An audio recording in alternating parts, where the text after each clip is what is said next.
Celý svet je teraz nalepený na správach o eskalácii konfliktu medzi Ruskom a Ukrajinou.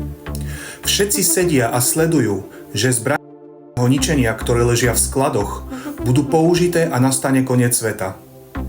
Zamysleli ste sa ale niekedy nad tým, že hromadného ničenia sa používajú už dlho a práve oni nás priviedli až sem do tohto stavu.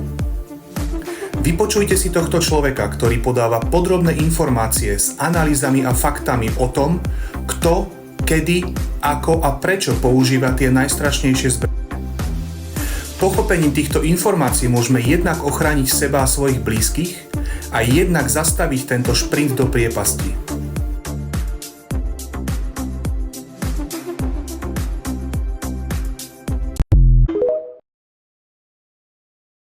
Celý svet je teraz nalepený na správach o eskalácii konfliktu medzi Ruskom a Ukrajinou.